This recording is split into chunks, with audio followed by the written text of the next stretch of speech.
আমি সবসময় একটু বেশি বয়সের পুরুষদের প্রতি আকৃষ্ট হতাম, আর আমার মন বাবার এক বন্ধুর প্রতি দুর্বল হয়ে পড়েছিল। আমি তাকে মন থেকে ভালোবেসেছিলাম। তার বয়স আনুমানিক ৩৩ বা ৩৫ বছর হবে, নাম ছিল কুনাল। তার শক্তপোক্ত গড়ন আর আত্মবিশ্বাসী চেহারা আমাকে এক বিশেষ অনুভূতির মধ্যে আবদ্ধ করেছিল। মনে হতো তার উপস্থিতিতে সব সমস্যার সমাধান হয়ে যেত এবং আমি নিরাপদ বোধ করতাম। সেই সময় আমার বয়স ছিল কেবল মাত্র ২০ বছর, আর আমি ছিলাম বাবার খুব প্রিয় মেয়ে। বাবা আমাকে সব সময় ভালোবাসা দিয়ে আগলে রেখেছিলেন। যদিও তখন ২০ বছর বয়স, কিন্তু মনটা ছিল এখনও সরল এবং নিষ্পাপ। কিন্তু একদিন এমন একটা ঘটনা ঘটল যা আমার জীবনকে পুরো পাল্টে দিল। হঠাৎ করেই মনে হলো আমি যেন ২০ থেকে এক লাফে ২৫ বছর বয়সের হয়ে গেছি। আমার জীবনে এমন এক সময় এলো যখন আমি নিজের থেকে আরও বড় হতে শুরু করলাম, বিশেষ করে ভালোবাসার অনুভূতির মধ্যে পড়ে আমি বাবার এক বন্ধুর প্রতি আকৃষ্ট হয়ে পড়েছিলাম, যার বয়স ছিল ৩৩ বছর। হয়তো এটি ছিল আমার অপরিপক্ব বয়সের আবেগ, যেটা সামলাতে আমি ব্যর্থ হয়েছিলাম। কিংবা বলা যায় সেটিই আমার প্রথম ভালোবাসা ছিল। তিনি বয়সে অনেকটাই বড় ছিলেন, কিন্তু আমার হৃদয়ের আবেগকে কিভাবে দমন করতাম। তাকে দেখলেই হৃদস্পন্দন বেড়ে যেত, মনে হতো যেন ভিতরে এক প্রবল ঝড় বইছে। মনে হতো এই মানুষটির সাথেই আমার ভবিষ্যৎটা জড়িয়ে আছে। আমি বুঝতে পারলাম কুনালকে আর নিজের কাছ থেকে দূরে সরিয়ে রাখা সম্ভব নয়। তাই সে দিন রাতে আমি তাকে ঘুমের ওষুধ দিয়ে, বন্ধুরা আজকের গল্পটা স্পেশাল, তাই কেউ মিস করো না। দয়া করে গল্পগুলো ভালো লাগলে ভিডিওটি লাইক, শেয়ার এবং চ্যানেলটি সাবস্ক্রাইব করো প্লিজ। আমার নাম তানিয়া, বয়স তখন কমই ছিল। আমি দেখতে অনেক সুন্দর ছিলাম। গায়ের রং ছিল ফর্সা। যে কেউ আমাকে দেখলে মুগ্ধ হয়ে যেত। বাবা ছিলেন একজন সফল ব্যবসায়ী এবং কুনাল কাকু ছিলেন বাবার ঘনিষ্ঠ বন্ধু ও ব্যবসায়িক সঙ্গী। তাই তিনি প্রায়ই আমাদের বাড়িতে আসতেন। সেদিনের কথাই বলছি, যেদিন প্রথম আমার বাবার সাথে দেখা হলো কুনাল কাকুর। বাবা তখন মজা করে বললেন, এই হলো আমার ছোট্ট পাখি, আমার মেয়ে তানিয়া। আমি তো কুনাল কাকুর ব্যক্তিত্ব দেখে হতবাক হয়ে গিয়েছিলাম।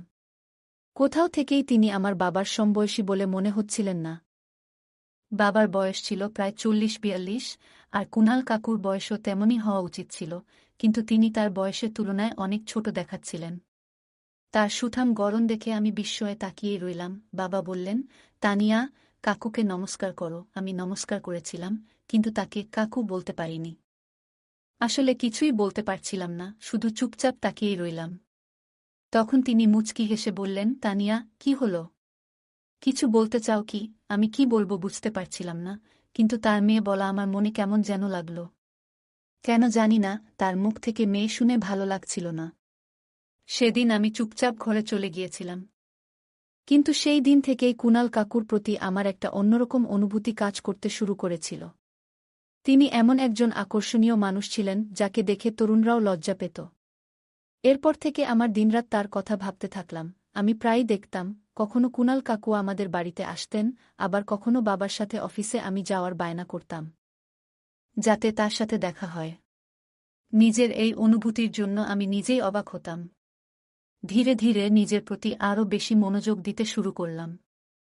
কিন্তু তিনি যখনই আমাদের বাড়িতে আসতেন, খুব স্বাভাবিকভাবেই থাকতেন, বাবার সাথে কথায় ব্যস্ত থাকতেন, কাজ নিয়ে আমার দিকে তাকাতেনও না।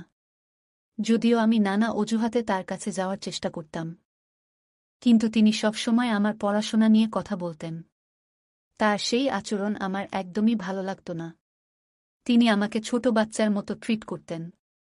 আমি মাঝে মাঝে সাজগোজ করে তার সামনে আসতাম, বিভিন্ন কথা বলতাম। তিনি আমাকে ছোট বাচ্চা মনে করে আমার কথাগুলোকে হাসি দিয়ে উড়িয়ে দিতেন। একদিন আমি খুব অস্থির ছিলাম, কারণ ৮ দিন হয়ে গিয়েছিল কিন্তু তার সাথে আমার দেখা হয়নি। তাই বাধ্য হয়ে আমি তার অফিসে চলে গেলাম। তিনি আমাকে দেখে বললেন, তুমি আমার কেবিনে বসে থাকো, না হলে বোর হয়ে যাবে। আমি তার কথামতো কেবিনে গিয়ে বসে পড়লাম। কিছুক্ষণ পর তিনি এলেন, আর তাকে দেখেই যেন আমার মন শান্ত হয়ে গেল। আমি চুপচাপ তাকে দেখতেই থাকলাম।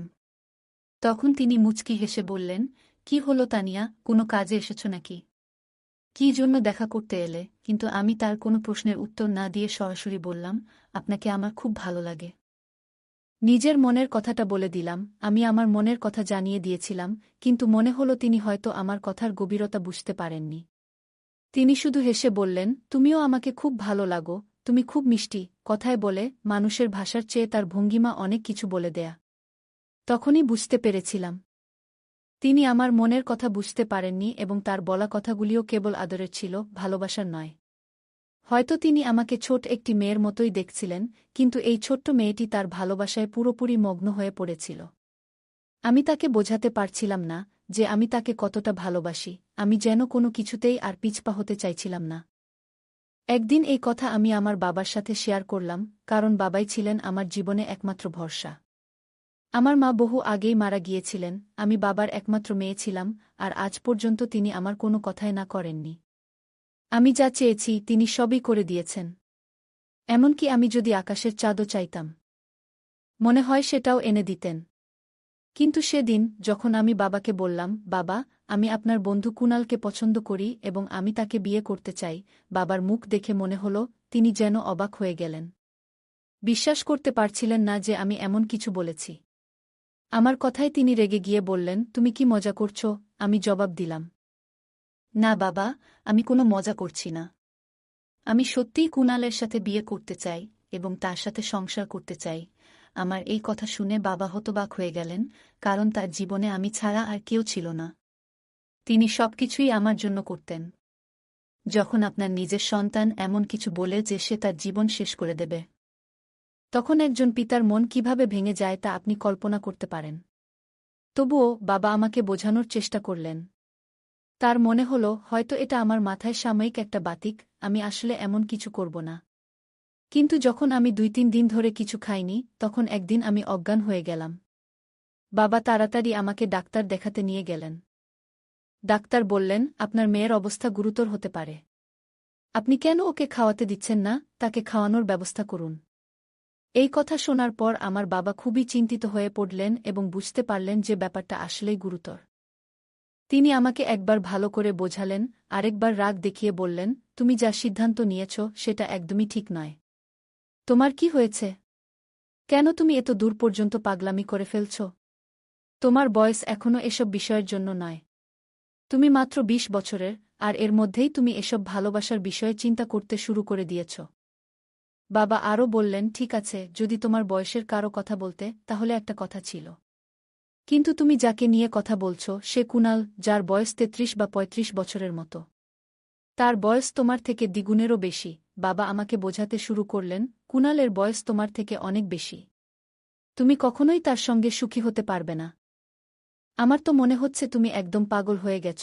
আমার চোখে জল এসে গিয়েছিল, আর আমি কাঁদতে কাঁদতে বললাম, বাবা, আমি কুনালকেই বিয়ে করতে চাই, ওর ছাড়া আমি বাঁচতে পারব না। যদি আমার বিয়ে ওর সঙ্গে না করাও, তাহলে আমি কি করতে পারি তা তুমি নিজেই দেখতে পাবে। বাবা তখন ব্যাপারটা বোঝেন, কারণ তিনি জীবনের অনেক কিছু দেখেছেন। তিনি কুনাল কাকুকে সব খুলে বলেন, আর কুনালও খুব অবাক হলেন। তিনিও সরাসরি না করে দেন। কুনাল কাকু বলেন, তুমি কি বলছ? সে তো একেবারে ছোট মেয়ে, যদি আমার মেয়ে থাকত, তারও এই বয়স হতো। আমি কিভাবে ওকে আমার জীবনের সঙ্গী হিসেবে মেনে নিতে পারি? আমার তো মনে হচ্ছে তুমি আর তোমার মেয়ের ওপর দিয়ে কি ঝড় যাচ্ছে তা বুঝতে পারছ না। কেন তুমি এমন অসহায় অবস্থায় এসে পড়লে? বাবা তখন বলেন, অসহায় তো আমি হয়েই গেছি, তাই তোমার কাছে এসেছি। তুমি বুদ্ধিমান, পরিণত। তুমি এখন ওকে বিয়ে করে নাও। আমার মেয়ের জীবন বাঁচানোর জন্য তোমার সাহায্য চাইছি। হয়তো সময়ের সঙ্গে সঙ্গে ওর মাথা থেকে এই সব কিছু সরে যাবে। তখন তুমি চাইলে আলাদা হতে পারবে, আর আমি ওর বিয়ে কোনো উপযুক্ত ছেলের সঙ্গে দিয়ে দেব। কিন্তু তার আগে যদি ও নিজেকে কিছু করে বসে, কিছু করে ফেললে পরে আমি কি করব? মানুষ তো শুধু কথা বানাতে থাকে। এসব কিছু কার জন্য? কার জন্য আমি এত কিছু অর্জন করছি? যদি সেই বিশেষ মানুষটা এই পৃথিবী ছেড়ে চলে যায়, তাহলে আমার জীবনে কিছুই আর বাকি থাকবে না। আমার বাবার জন্য তার বন্ধুকে বুঝিয়ে রাজি করানো সহজ ছিল না। কিন্তু এবার ব্যাপারটা আমার বাবার কাছেও পৌঁছে গিয়েছিল। তাই তিনিই ছিলেন একমাত্র ব্যক্তি যিনি এটি করতে পারতেন।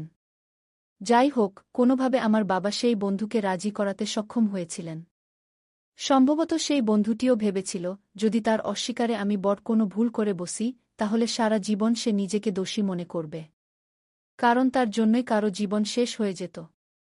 শেষ পর্যন্ত সে রাজি হল, আর আমার সঙ্গে তার বন্ধুত্ব আবার নতুন করে শুরু হল, বিয়ে হয়ে গেল, আর আজ আমাদের বিবাহিত জীবনের প্রথম রাত। আমি নববধূর সাজে আমার ঘরে বসেছিলাম। কুণালও আমার বাবার মতোই ধনী ছিলেন, কারণ তিনি আমার বাবার ব্যবসার পার্টনার ছিলেন। তার আগে তিনি একবার বিয়ে করেছিলেন। তবে সেই সম্পর্ক 1 বছরের মধ্যেই শেষ হয়ে গিয়েছিল এবং তাদের কোনো সন্তানও হয়নি। যখন আমার বাবা আমাকে বিদায় দিচ্ছিলেন, তখন তিনি বলছিলেন, তুমি হয়তো সঠিক সিদ্ধান্ত নাওনি, কিন্তু মনে রেখো, তোমার জন্য আমি সবসময় আছি। যদি কোনোদিন তোমার মন বদলে যায় এবং এই সম্পর্ক থেকে বেরিয়ে আসতে চাও, তবে আমার কাছে ফিরে এসো। আমি জানতাম তিনি একজন পিতা, তার মনে অনেক কথা চলছিল। তবে আমি তাকে কি বলতাম? এখন আমি তো কুণালের সঙ্গেই আমার জীবন কাটানোর সিদ্ধান্ত নিয়েছি। কুণাল শুধু আমার স্বামী নয়, তিনি আমার জীবনের প্রধান আশ্রয় হয়ে উঠেছেন। আমি তো একজন নারী, এবং আমরা নারীরা আমাদের স্বামীদের ঘর থেকে শুধুমাত্র চূড়ান্ত বিদায়ী বের হই। আমার বয়স বেশি না হলেও আমি মনে মনে ঠিক করেছিলাম যে আমি কুণালকে খুশি রাখার সর্বোচ্চ চেষ্টা করব। একজন ভালো স্ত্রী হিসেবে নিজেকে প্রমাণ করব, যাতে তিনি একদিন বুঝতে পারেন যে আমাকে বিয়ে করার সিদ্ধান্ত সঠিক ছিল। সে ভেবেছিল এই সিদ্ধান্তটাই তার জীবনের সবচেয়ে সঠিক হবে। আমি কুণালের অপেক্ষায় ছিলাম, মনের মধ্যে নানা রকম স্বপ্ন আর আশার জাল বুনে। তাকে ভাবলেই আমার ভিতরে এক অদ্ভুত রোমাঞ্চের অনুভূতি তৈরি হতো। হৃদয়ের ধুকপুকানি যেন থামছিল না। কিন্তু বিয়ের প্রথম রাতেই এমন একটি ঘটনা ঘটল, যা আমাকে পুরোপুরি অবাক করে দিয়েছিল। যখন কুণাল ঘরে প্রবেশ করলেন, আমি সরে গিয়ে বসে তার দিকে তাকিয়েছিলাম, যেন প্রথম কথাটি শোনার অপেক্ষায়। ভেতরে ভেতরে আশা করছিলাম তিনি আমার ঘোমটা সরিয়ে আমাকে দেখে মুগ্ধ হবেন, হয়তো প্রশংসা করবেন। তখন আমার বয়স কম ছিল, আর নিজের সৌন্দর্য নিয়েই আমি মোহিত ছিলাম। বিয়ের সাজে নিজেকে আরও আকর্ষণীয় লাগছিল। কিন্তু কুণাল যা বললেন তাতে আমার সব আশা যেন মুহূর্তেই মিলিয়ে গেল। তিনি বললেন, তুমি এখনো জেগে আছো কেন? আমি ভেবেছিলাম তুমি ঘুমিয়ে পড়েছ। আমি হালকা হাসি দিয়ে বললাম, কিভাবে ঘুমাই, আজ তো আমাদের বিয়ের প্রথম রাত। আমি তোমার অপেক্ষায় ছিলাম, না চাইলেও। আমার মুখ লজ্জায় রঙিন হয়ে উঠল। কিন্তু কুণালের চোখে ছিল এক অদ্ভুত কঠোরতা। কিছুক্ষণ নীরবে তাকিয়ে থেকে তিনি বললেন, তোমার ইচ্ছের জোরেই এই বিয়ে হয়েছে। তবে এর মানে এই নয় যে আমরা এখানে নাটকের মতো সম্পর্কের অভিনয় করব। এসব ভুলে যাও, আর এখন গিয়ে পোশাক বদলে বিশ্রাম নাও। এই ঘর এখন থেকে তোমারই, আমার ঘর উপরে। কোনো কিছু দরকার হলে জানিও। কুণালের কথায় আমি অবাক হয়ে গেলাম। হতাশা ভরা কণ্ঠে বললাম, আপনি কি বলছেন? আজকের রাত আমাদের জীবনের একটি বিশেষ মুহূর্ত হতে পারত, যা আমরা চিরকাল মনে রাখতাম। আপনি কি সত্যিই অন্য ঘরে যাচ্ছেন? অথচ নতুন দম্পতির তো একই ঘরে থাকার কথা, আপনি এমন ব্যবহার করছেন কেন? আমি তো আপনাকে ভালোবাসি। তিনি গভীর শ্বাস ফেলে বললেন, দেখো, তোমার বাবাকে আমি কখনো এতটা অসহায় দেখিনি। সে নিজেই নিরুপায় ছিল, আর তুমি তাকে আরও বেশি নিরুপায় করে তুলেছিলে। তোমার কারণে এই বিয়েটা হয়েছে। তার কথা শুনে মনে হল তিনি কিছু বলার চেষ্টা করছিলেন, যেন আমাকে বুঝাতে চাইছিলেন যে এই পরিস্থিতি তার জন্য সহজ নয়। কিন্তু শেষমেশ তিনি বললেন, যদি তুমি সত্যিই একটা বুঝদার হতে, তবে হয়তো আজকের রাতটা এমন হতো না। এখানে বসে থাকো না, ঘুমাতে যাও, তিনি বললেন, এবং আমার উত্তর শোনার আগেই চলে গেলেন। তার ঘর উপরের তলা ছিল। সকালে একজন কাজের লোক আমাকে জানালেন, সাহেবের ঘর তো উপরের দিকে। উনি আমাদের বলেছিলেন নিচে একটি ঘর পরিষ্কার করে দিতে। তাই আমরা এই ঘরটি সাজিয়ে রেখেছিলাম। তবে এখনও বুঝতে পারছি না সাহেব কার সাথে বিয়ে করেছেন আর কেন আপনার ঘর নিচে রাখা হয়েছে। কিন্তু উনি যা বলেন আমরা সেটাই করি। আমার স্বপ্ন যেন মুহূর্তেই ছিন্নভিন্ন হয়ে গেল, মনে হলো সব আশা মুছে গেল। এমন অবস্থায় কিভাবে জীবনের পথে চলব?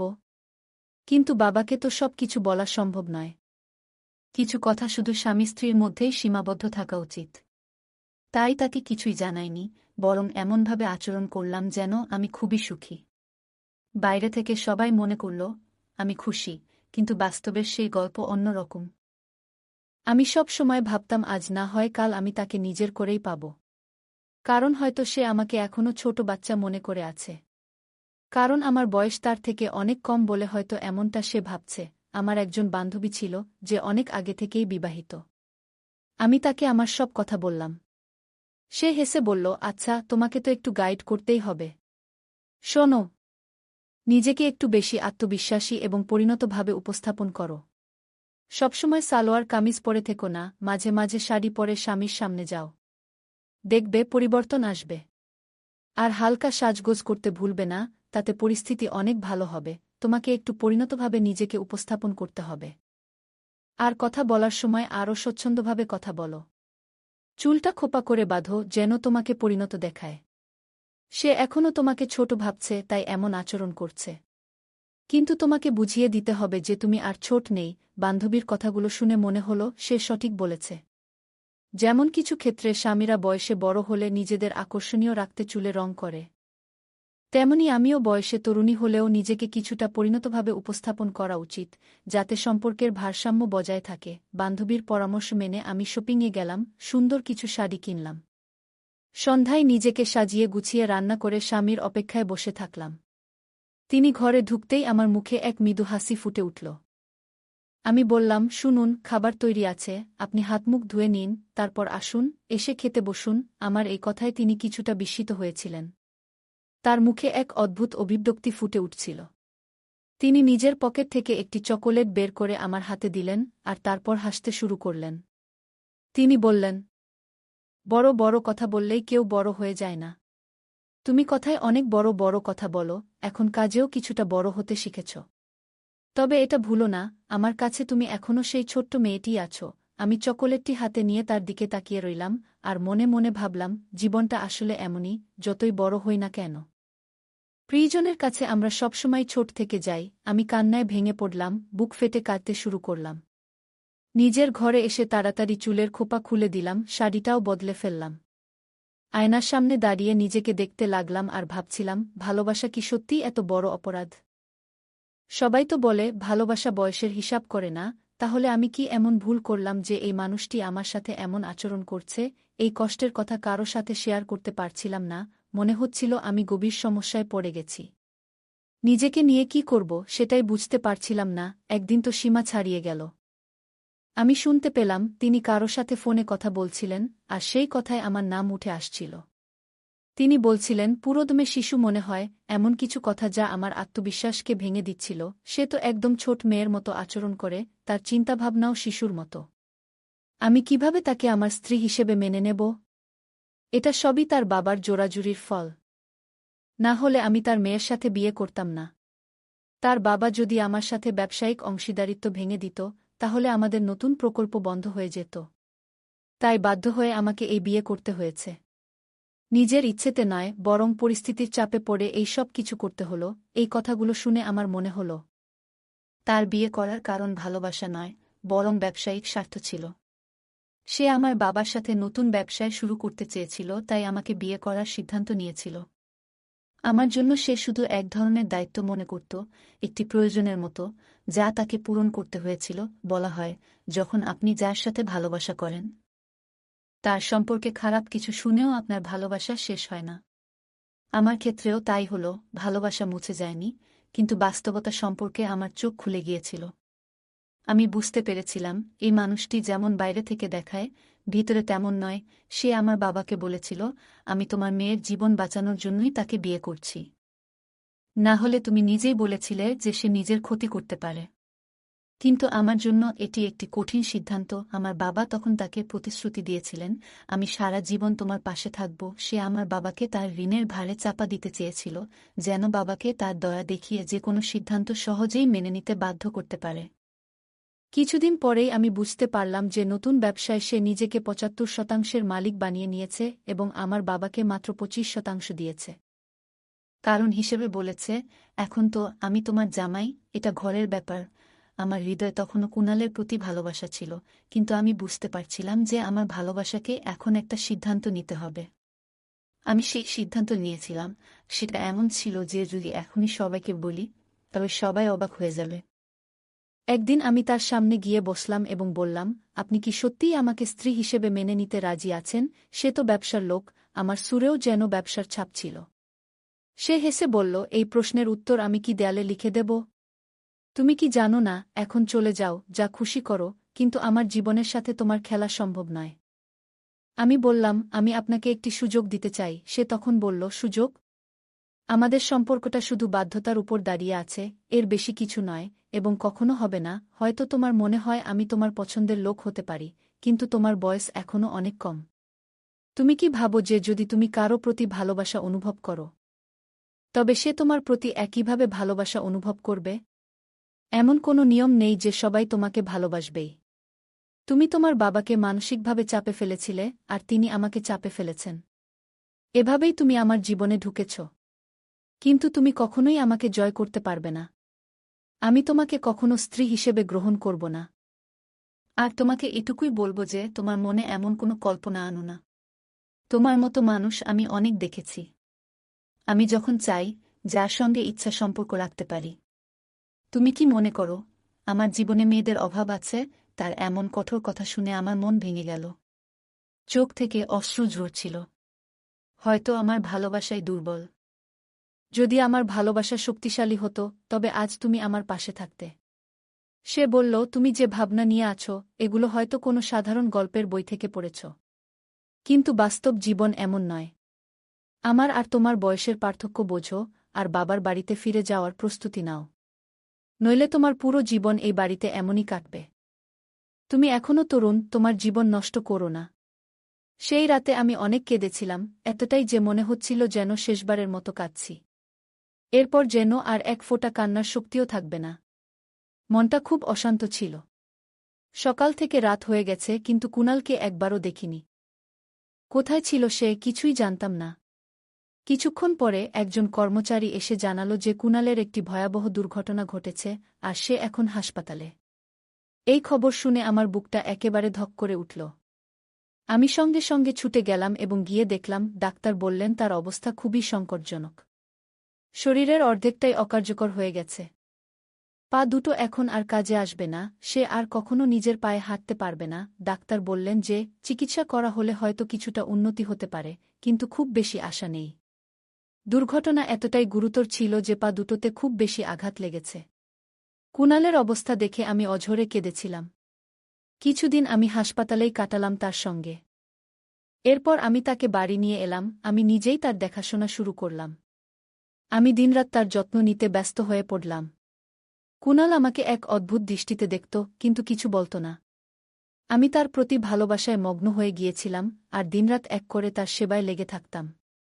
প্রতিদিন 2 থেকে 3 বার তার পায়ে মালিশ করতাম। আর তাকে ধরে হাঁটার চেষ্টা করাতাম। কুণাল কখনো আমাকে কিছু বলত না, কিন্তু মাঝে মাঝে তার চোখে জল চলে আসত, যা সে তাড়াতাড়ি লুকিয়ে ফেলত। প্রায় 6 মাস পর তার পায়ে একটু নড়াচড়া শুরু হয়। একদিন সে নিজে থেকেই উঠে দাঁড়ানোর চেষ্টা করল। এটা দেখে আমি খুশিতে চিৎকার করে উঠলাম এবং দৌড়ে গিয়ে কুণালের বুকে লেগে গেলাম। এইবার কুণাল আমাকে দূরে ঠেলে দেয়নি, বরং আমাকে নিজের বুকে জড়িয়ে ধরল। সে বলতে শুরু করল, তানিয়া, আমাকে ক্ষমা করে দাও। আমি ভাবতাম তোমার ভালোবাসা কেবল আবেগের, তরুণ বয়সের মোহ। আমি মনে করেছিলাম কয়েকদিনের মধ্যেই তোমার এই ভালোবাসা কমে যাবে আর তুমি আমাকে ছেড়ে চলে যাবে। তাই আমি কখনো তোমার সঙ্গে কোনো সম্পর্ক গড়তে চাইনি। আমি ইচ্ছাকৃতভাবে তোমার মনে ভুল ধারণা তৈরি করার চেষ্টা করেছিলাম, যেন তুমি ভাবো আমার বিয়ে করার কারণ শুধুমাত্র তোমার বাবার সঙ্গে ব্যবসার উন্নতি। কিন্তু তবুও তুমি আমার প্রতি খারাপ মনোভাব পোষণ করনি। আমার কঠিন সময়েও তুমি পাশে ছিলে। তানিয়া, তোমার ভালোবাসার প্রতি আমি মুগ্ধ। এই কথা বলতে বলতে কুণাল আমার কপালে আলতো করে একটি চুমু দিল। এতদিনের পরিশ্রমে অবশেষে আমি সফল হলাম, কুণালের ভালোবাসা আমি অর্জন করলাম। কিন্তু কুণাল বেশি সময় দাঁড়িয়ে থাকতে পারল না, সে বিছানায় বসে পড়ল, তার পায়ে তখনও কিছুটা দুর্বলতা ছিল। ধীরে ধীরে আমার ভালোবাসা আর যত্ন কাজ করতে শুরু করল। একদিন কুণাল নিজে নিজেই উঠে দাঁড়াল এবং হাঁটা শুরু করল। এটা দেখে আমি এতটাই আনন্দিত হলাম যে আমার চোখে জল এসে গেল। এমন পরিবর্তন দেখে ডাক্তাররাও অবাক হয়ে গেলেন। এখন কুণাল পুরোপুরি সুস্থ। সেই রাতের খাবার খাওয়ার পর আমি আমার ঘরে চলে যাচ্ছিলাম। হঠাৎ কুণাল আমার হাত ধরল এবং বলল, তানিয়া, এখন থেকে তোমার জায়গা ওখানে নয়, আমার ঘরে। তুমি আজ থেকে আমার ঘরে থাকবে। এই বলে সে আমার হাত ধরে আমাকে তার ঘরে নিয়ে গেল। ঘরে প্রবেশ করতেই দেখি তাজা গোলাপের সুগন্ধ আমার নাকে এলো। পুরো ঘরটি যেন নতুন বউয়ের মতো সাজানো ছিল। আমি অবাক হয়ে কুণালের দিকে তাকালাম। তার চোখে এক ধরনের গভীরতা ছিল। আর তার অভিপ্রায় বুঝে আমি লজ্জায় তার বুকে মুখ লুকিয়ে ফেললাম। সেও আমাকে তার বাহুতে জড়িয়ে নিল। সেই রাতে আমাদের জীবনের নতুন অধ্যায় শুরু হল। বিয়ের 1 বছর পর কুনাল আমার ভালোবাসা গ্রহণ করল এবং আমাকে তার স্ত্রী হিসেবে সম্মান দিল। আমি কুনালের সঙ্গ পেয়ে অত্যন্ত আনন্দিত হলাম। ঘুমিয়ে থাকা কুনালের মুখে এক অদ্ভুত নির্দোষতার ছাপ ছিল। আমি তার মুখের দিকে তাকালাম, আর আমার হৃদয় ভালোবাসায় ভরে গেল। আমি নিজেকে প্রতিজ্ঞা করলাম, সারা জীবন কুনালের পাশে থাকব এবং প্রার্থনা করলাম যেন প্রতিটি জন্মে কুনালের মতো একজন সঙ্গী পাই। গল্পটা কেমন লাগলো জানাতে ভুলবে না।